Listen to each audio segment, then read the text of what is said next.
ए आब्रेका सन्तान टिटी घुम्टा सहित बाटो लागौ लागौ। No.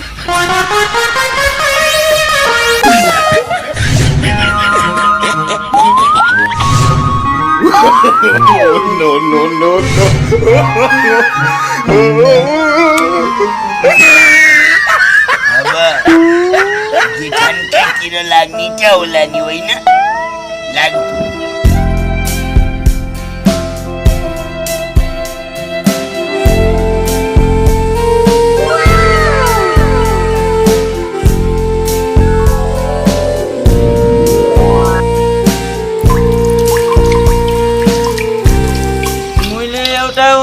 छिमेकी गुमाए मुलाई मुप्रति नै खेत प्रकट छ।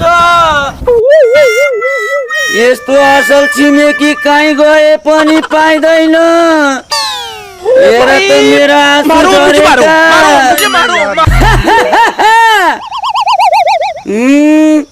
पीडामा आसेछु। तारा छोरा तेरा नाति बुढाको ढोक्रो काँदै माथि भने जस्तो एउटा भएको छोरो पनि दिल्ली काम गर्न भनेर गयो। रक्षा कता जान्छु भनेर गई कता सुन्ने पो भयो।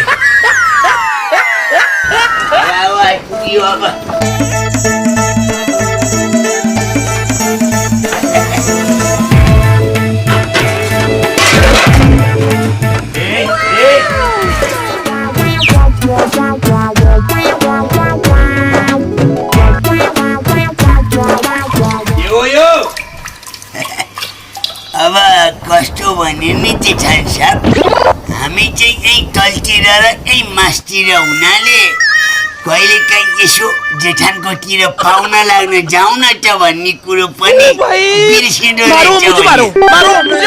अब जेठानको घर अलिक टाढा थियो भनेदेखि यसो जाउँ न त कहिलेकाहीँ भन्ने हुँदो रहेछ। अब यहीँ तलतिर र मासतिर भइदिनाले त्यो कुरो त ख्यालै पो हुँदो रहन्छ त।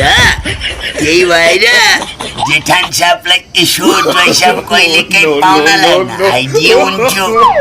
आएर यसो एक दुई दिन बस्दिए हुन्थ्यो भन्ने लाग्थ्यो होला, तर मन आइदिने मै खच्चड उस्तो नि होइन त।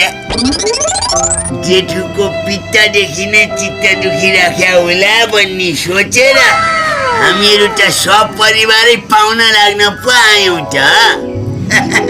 त्यो त ठिकै हो, तर पाहुना लाग्न आउँदा यसरी लुगा कपडा भाँडा कुडा झिटी झन्टा सबै बोकेर आउनु पर्ने कारण चाहिँ के हो? अब चारैजना आइयो, घर छोडेर यसरी पाउन लाग्न आउँदा लगिदियो त। त्यही भएर अब जति दिन बसिन्छ सबै सामान बोकेर जाउँ न त भन्ने हाम्रो पारिवारिक निर्णय भयो। अनि सबै सामान लिएर आइयो। ठिकै छ नि त त्यसो भए।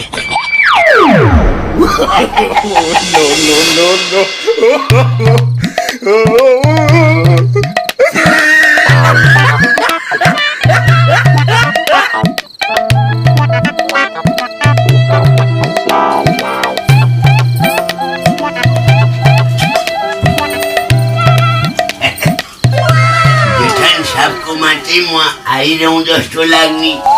जेठान साहब भनेपछि म हुरुक्कै हुने कारण चाहिँ यही हो, मासु नै खुवाइहाल्ने। अनि मासु त छुट्याउँदै नछुट्याउने, एउटा ज्वाइँलाई कसरी मान गर्ने, सम्मान गर्ने, आदर गर्ने, महिमा राख्ने भन्ने यो त संस्कारमै हुँदो रहेछ के उहाँहरूको। पहिलेदेखि चलिआएको चलन। खै म त के भनौँ, कति तारिफ गर्नु उहाँको होइन।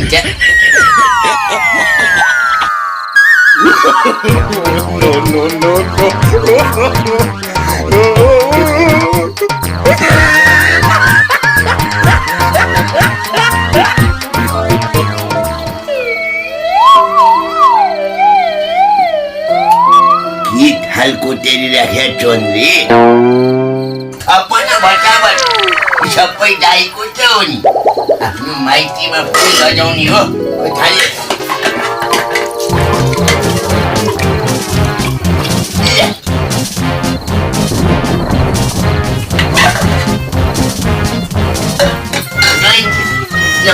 भयो हाल तिमी